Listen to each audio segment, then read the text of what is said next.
Hello cats, welcome back to another episode of Chat About That. I'm your host Bella, and in this episode I'm going to be talking about the Loki series, my thoughts, and where I think this is leading the Marvel Cinematic Universe next.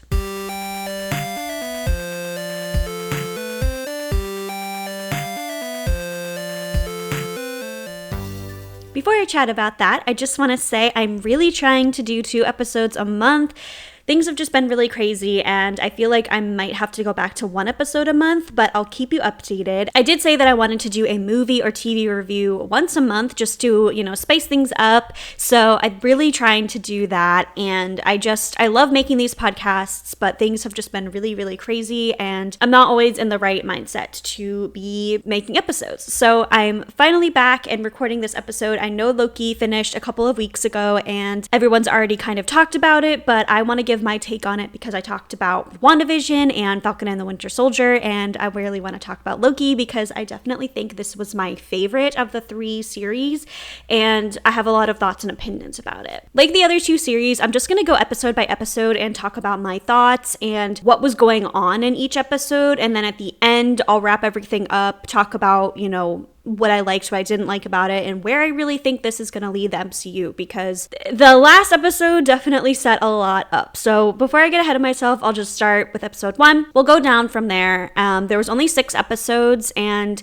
they were about 45 minutes to an hour long. So definitely a little bit different than WandaVision. I think this series flowed a little bit more easily than Falcon and the Winter Soldier because there were a lot of different plot lines going on, and with Loki there were, there were a lot of plot lines, but I think there were less than Falcon and the Winter Soldier, so it's a little bit more easy for me to condense and wrap up. So starting with the first episode, we open up with the scene from Avengers Endgame. Again, I just want to mention that there's going to be spoilers for pretty much the entire MCU in this podcast episode. So if you've never seen any of the movies or you haven't seen Loki, obviously don't listen to this. So we open up where Avengers Endgame left Loki off.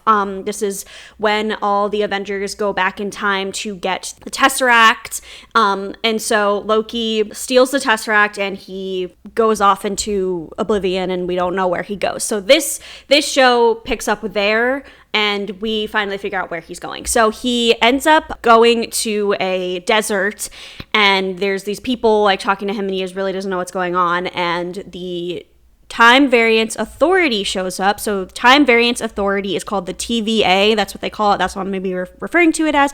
Basically, the TVA, there's these agents that show up and take him to the TVA headquarters. And basically, he figures out very quickly that he has disrupted the timeline, and he's being taken to a trial. So the TVA is this group of people who are overseen by the timekeepers, and basically, there are all these agents who go throughout the different timelines and basically clean things up and remove people and remove things that are messing up the timeline. And I'll get way more into this as we go on. But basically, he gets taken by the TVA and he's on trial for disrupting the timeline, basically because he took the Tesseract. That wasn't supposed to happen. And he's about to, get basically killed, and Agent Mobius, who is played by the amazing Owen Wilson, and also Loki is played by Tom Hiddleston. I think everyone knows that. Also, I met Tom Hiddleston. I don't know if I've ever mentioned that, but I met him in 2020 when he was in a play in New York really early in 2020. So he was amazing, really nice. Anyway, so Agent Mobius, played by Owen Wilson, he basically decides that he's going to take on Loki, and he doesn't think that Loki should be killed or removed from the timeline, and he wants to basically have Loki help them because there's something going on within the TVA that Loki might be able to help them with. So basically, Agent Mobius shows him the highlights of his life, and basically shows him that if you didn't steal the Tesseract right now, you would have went on to see your mother die and your father die, and you would have made up with Thor. And he really shows him what his life was going to be like, and he also shows him that Thanos ends up killing him, and Loki kind of just freaks freaks out by this, and he decides that he's going to cooperate, and he's going to help Mobius and the TVA with this case that Mobius is working on. And basically, he figures out that the TVA, this big case, is that they're hunting down a rogue variant. So a variant is basically a different version of a person in a different timeline. So there could be infinite numbers of timelines. So there could be, you know, a different version of myself in a different timeline. So there's different variants of Loki and everyone pretty much running around and in different timelines. And they figure out we figure out that this rogue variant that they're hunting down is actually a variant of Loki. So Loki decides to help them track down this version of himself. He also learns in this episode that the time stones and the affinity stones and all of those stones that Thanos was trying to collect, and the ones he was trying to collect for Thanos, are basically worthless to the TVA because they have all this technology and all these resources. They don't need the time stone. So he has a lot of realizations and a lot of character development within this episode, and I really liked that. It's a lot of very quick character development within one episode, and I like that. So the second episode, Loki is joining the TVA on this crime scene, basically, of where this Loki variant attacked different TVA soldiers, because basically they're figuring out that this variant is attacking TVA soldiers and stealing things from them and growing off somewhere, and we don't know where they're going. Basically, Loki's kind of helping them with this. There's also this kind of more head of the TVA. Her name is Renslayer, and she really doesn't like that Loki is helping them. She thinks that he's, you know, disruptive, and he's, you know, not really gonna be a good person for them to trust.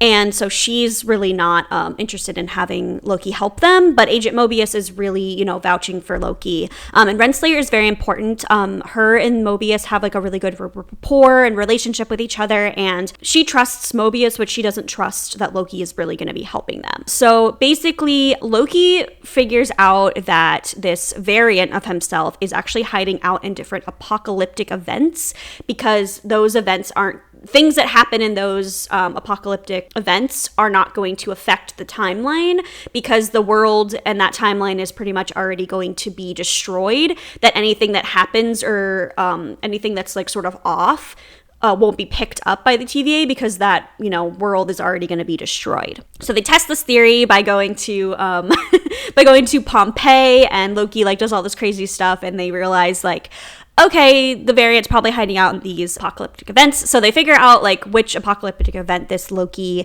variant is in, and they travel there. And basically they're ambushed by the variant, and the variant is, you know, kind of taunting Loki. And you realize in this episode that this variant of Loki is actually a female version, which a lot of people theorized. I kind of theorized as well. And I absolutely love this Loki variant. She's really interesting. So basically she reveals that she doesn't want to overthrow the timeline. She's basically just stealing these timeline reset charges. That basically is what the TVA uses to like reset their timelines, basically like destroy the timeline and make things like you know, flow better. She's been stealing all of these so she can cause this giant crazy like timeline breach within the TVA. And so she starts to teleport away, and Loki ends up following her, and that's where this episode ends. So in the next episode is one of my favorite episodes. There's Loki variant whose name is Sylvie. She actually has traveled back to the TVA, and Loki follows her, and she's basically trying to go and overthrow the timekeepers, who are like the big political heads. They end up fighting with a bunch of TVA agents, and Loki grabs her and steals like the teleportation like pad that they have, and travels them to this planet called Lamentus 1, which is another apocalyptic event. And basically the planet is being like pushed into another planet, so like the whole planet's gonna like be destroyed, and Sylvie is very upset about this because it's a really bad apocalypse for them to be in. And so they're traveling and trying to like basically make it to this like escape pod. So they end up having a lot of, you know, heart to hearts, and she talks about how, she has been running from the timekeepers in the TVA like her whole life, and that she's really misunderstood. And Loki kind of has like a moment with her, and it's kind of sweet. But basically Loki ends up getting drunk. They're on this train traveling to this like escape pod, and Loki gets drunk, and he's kind of messing around, and then they get found out that they're not supposed to be on this train. They end up escaping from the train and running, and they're trying to get to the escape pod, and the planet is basically being destroyed. The escape pod gets destroyed, and they're just like literally stuck on this planet. And before they get on the escape pod and everything gets destroyed, Sylvie reveals to Loki that all of the people who work at the TVA are actually just variants of people who were on Earth, and that they weren't like created to be with the TVA. And that's like a big deal because Agent Mobius and Agent Renslayer and all the other agents believe that they are like special and that they're not variants, but they actually are. So basically the timekeepers and the people who are like the top leaders of the TVA stole people, like random people from different timelines, and made them agents in the TVA. So that's like a really big deal. Basically, planet is being destroyed and they're just left there. This episode was really interesting because you learn a lot more about Loki and about Sylvie, and Loki reveals that he actually is pansexual or bisexual, and she reveals that she is as well, and they have a lot of like moments together in this, and Loki just learns quite a lot about her. And so the next episode, Sylvie tells Loki that she escaped from the TVA when she was a child because she was taken by the TVA when she was just a little girl, and she's been running from them ever since. And she really has had this vendetta against them because they really, they took her from her family, from her timeline, and they made her basically this fugitive, and she's been running from them ever since. And she just really she wants to know what she did and what was the reasoning for them to take her away from her world. So she's been on this vendetta her whole life. And so Loki and her have this really sweet moment where they're kind of just looking at each other, and the world's about to end, and they're about to be killed because this planet is going to be destroyed. And then the TVA comes and rescues them because they get this alert that this big event is going to happen, something is happening, which is Loki and Sylvie being together in that moment, that's alerting them that that them being together and having that moment is going to cause some big apocalyptic event and big crazy, they call them a nexus event. It's going to cause this big rift in the timeline. So that's how they end up finding them. Mobius basically puts Loki in this time loop, and he basically has to realize that he's a terrible person and that he needs to change. And so they have a heart to heart, and Loki tells Mobius that he is just a variant, and Mobius doesn't believe him. And then Renslayer is very upset with Mobius because she's just at this point dude, I just don't think you know what the hell you're doing. And she ends up what they call pruning, which basically killing Mobius. So she kills Mobius, and we're all what the hell is going on? And then Renslayer takes Sylvie and Loki up to meet the timekeepers. So they're about to finally be in front of the timekeepers. She takes them there, and Sylvie's what did I do? Why did you take me away from my family? What exactly is going on? And Renslayer's just I don't remember, and Sylvie is just so upset by this, that something that's so important to her was just nothing to Renslayer and to the TVA. So they confront the timekeepers. They're finally in front of them, and they're about to be killed, and Sylvie throws a knife and cuts off the head of one of the timekeepers, and Renslayer's oh my god, you just killed the timekeeper. But you realize that they're actually androids and they're not real people. So the timekeepers are little just BS, and they're not real, and Renslayer is what the hell is going on? Something is definitely not right. And so everyone starts fighting, and Renslayer ends up killing Loki, and we're all well, this is his show, he obviously can't be dead. Spoiler alert, he doesn't die. But she ends up pruning him, and Sylvie overpowers Renslayer and is just tell me what the hell's going on. And so that's where the episode ends. But there was a post-credit scene, and the post-credit scene, Loki wakes up. So basically everyone who gets pruned gets sent to this special timeline, and he's surrounded by a bunch of different Loki variants. Now, I have to say, the next episode is probably my favorite episode. It's where they're on the planet where everyone gets sent after they're pruned, and basically they just leave everyone to be in this like apocalyptic world. And pretty much the only people that are left in the apocalyptic world are Loki variants, because obviously they're mischievous, they know how to like manipulate people. So back at the TVA, we'll talk about the TVA side of this, and then we'll talk about the Loki apocalypse, as I like to call it, because it's so funny. Renslayer is telling Sylvie that that Loki wasn't killed, that he was sent to like a void, and basically like nobody can come back from this void. Like once you get pruned, you're sent there and you could never come back. And Sylvie kind of figures out that the true creator of the TVA is like behind the void. So you get sent to the void when you get pruned, and then this creator of the TVA is like, somehow you can access him through the void. So Sylvie knows that she has to go there, so she prunes herself so she can go and be with Loki and figure out what the hell's going on.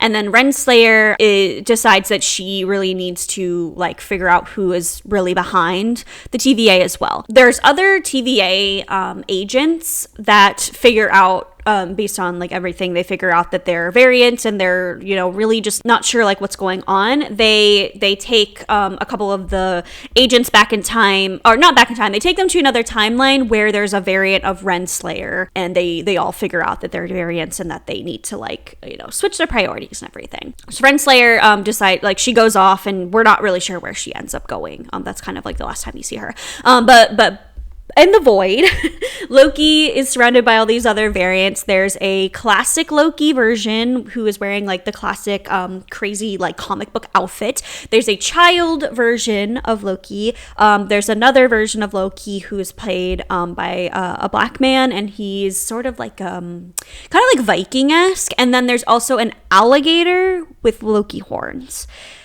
And when I tell you the alligator Loki is the greatest thing that ever was created, I am not lying. Alligator Loki is the absolute cutest thing ever. Why is there an alligator version of Loki? I don't know. There's a part in the episode where Loki says that he didn't even find it strange that there was a alligator version of him, and I just think that's really funny, because it's like there's been so much crazy stuff happening. The least weird thing that's happened is that there's an alligator version of him, and it's just really funny. So basically the other variants tell him that there's like this big cloud called Eliath that basically comes and destroys everything in the void, and that they have to hide and everything. So they end up going to this like little bunker, and these other versions of Loki come in and start attacking them, and it's just really funny. The alligator Loki ends up biting the hand off of one of these other Lokis, and there's just this giant like Loki fight, and they all end up just like kind of escaping, and they run into Mobius and Sylvie, because both of them were pruned, and they because they have one of the teleportation pads, they're able to like get out of the void. So Mobius ends up going back to the TVA, and Sylvie says that the only way that they can stop Eliath, the big cloud, is to enchant them, and all the Lokis kind of band together and they help enchant Eliath, and they're able to breach this void, and they see this like, it's like a citadel beyond the void where they believe that the leader of the TVA, like this big mythical creature, this big like,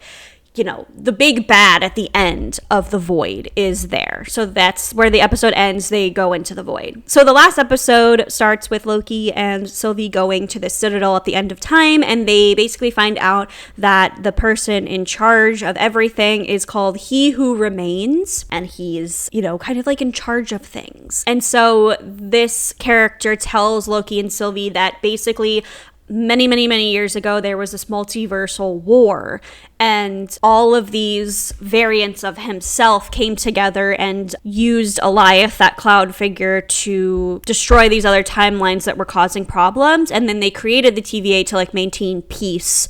And there's other timelines, but basically they destroyed any timeline that were going to cause problems. So basically he's like, because of the TVA and because of what he did with all the other variants, they were able to keep peace. And Sylvie says that she, wants to kill him, but he gives them this ultimatum. He says, you can either kill me and like risk messing up all the timelines, causing another multiversal war, and causing other variants of himself who have been like in the shadows to come out and, cause a bunch of chaos.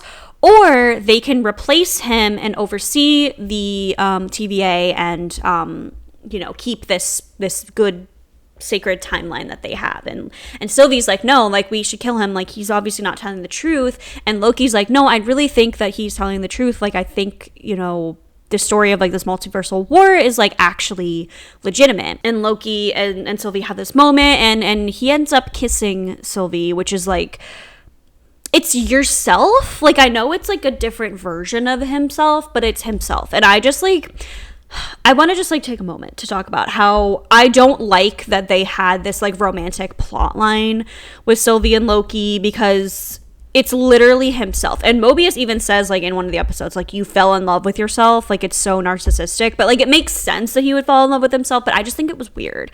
I don't think it was necessary. I think they kind of just like put that in there because they could. But anyway, they end up kissing, and Sylvie takes like the teleportation pad and sends him back to the TVA, and she ends up killing He Who Remains. And he was telling the truth, and this big multiversal alternate timelines, these all like start sprouting out, and basically the world is gonna be messed up now. And so Loki ends up back at the TVA, and he's telling Mobius and these other agents that like, He Who Remains was at the head of it, and all this crap is happening. There's like a multiversal war is going to go on, and they don't recognize him because basically when Sylvie killed He Who Remains, she messed up all the timelines, and Loki is basically in like another, like basically all the timelines like changed. And so nothing that happened before like really happened.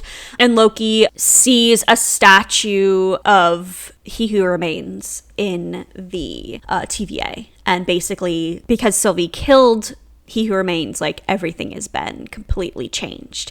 And that is how it ends. I know that I kind of went through everything very quickly, but there's a lot in this show, and I feel like when I explained Falcon and the Winter Soldier, I was kind of all over the place, so I tried to just like keep it very I tried to keep some sort of structure with this episode, but that's pretty much everything that happened. I really, really, really liked this show. I think that I probably could have given a lot more detail if I, broke this up into multiple parts. But this show was really, really good. I think Loki is such a great character. Loki's always been one of my favorite characters, but I'm really glad that they gave him his own show, and I really like how they actually like really tied him into the rest of the MCU, because this event is, Marvel doesn't do things that don't have consequences. This is definitely going to have consequences for other movies. I think this is probably going to tie into Doctor Strange. It's probably going to tie into Spider-Man. I'm just really, really loving this show. I really enjoyed it. They also said that there's going to be a season 2. So I'm not sure when that's going to happen. I'm not sure if that'll be before other movies, or, I'm just not sure when that'll come out. So the actor who plays He Who Remains is also going to be an Ant-Man, and I believe he's going to be playing He Who Remains in Ant-Man. So I think that they're gonna have some tie-in with like the quantum realm, because apparently when Ant-Man was like in the quantum realm, you could see like a city in the background of like the quantum realm. So I think he'll be able to access like the Citadel and the End of Time, that place where He Who Remains is. I think he'll be able to access that through the quantum realm. So I'm excited to see, all of them coming back in other films. There was definitely a lot of character development with Loki, and I hate when movies and TV shows like don't have character development and they just kind of like keep the characters the same. Loki definitely changed. He really becomes that person that he is at the end of Thor Ragnarok, and I loved like all of the other like versions of Loki. I thought that was really cool. Obviously, Alligator Loki is like the best. I think this show was really good. I said at the beginning that this was my favorite, but I think each of the 3 shows, WandaVision, Falcon and the Winter Soldier, and Loki, were all very different. Like WandaVision was definitely like, what the hell is happening? And then it made sense at the end. And then Falcon and the Winter Soldier really felt just like an extension of the movies. And then this show had so much different things in it that like weren't in any of the other movies. Like the TVA was never in anything, the Timekeepers, none of that. So it felt like very new. So I'll think that they had their merits. I really want to rewatch this because there were definitely some things that I missed. But overall, I really, really enjoyed this show. I really loved all of the people that they picked to play the different characters. I think they did it really well. It was definitely like... It felt like it was in the MCU. I mean, all of them did, but I always worry when they take, characters from a movie and they put them in a TV show that it's going to feel different. But all of these shows felt so cohesive, and they really fit in. And I'm just excited to see, where these characters are going to end up in the MCU in the future. So this series is definitely going to tie in with the next Doctor Strange movie. I definitely, I know for sure that WandaVision is tying directly into that as well. So maybe we'll see Loki and Wanda and Doctor Strange all come together to try to fight something. Maybe Wanda will get her kids back because there's, different versions of things going on. So that was another theory, but I really enjoyed this show. I love Loki. He's always been one of my favorites, and I'm really glad that they gave him really his own attention, because yes, he had a lot of, a big role in the Thor movies, but those weren't focusing on him. Those were focusing on more, obviously, Thor, because that's, it's called Thor. But I'm really glad that they gave him his own show. There were so many different Easter eggs and so many cool little things that they tied into the show that I didn't cover just because, obviously I only have so much time to talk about this. But I really, really recommend that you watch this. It was so amazing, and I'm definitely gonna go back and watch it. And I just there's so much that they're gonna do with the MCU because of what happened in this show. So that's it for this episode. I hope you enjoyed my recap of Loki. I hope it inspired you to watch the show or go back and rewatch the show if you've already seen it. And I hope that everyone is doing well. I know things with COVID are a little crazy right now and times are still scary, but I just want everyone to be safe and make the best of their summer, make the best of their year. We're all going to get through this. I haven't talked about that in a while, but we are going to get through this. Like always, stay safe, stay classy, and I will chat again with you soon. Goodbye.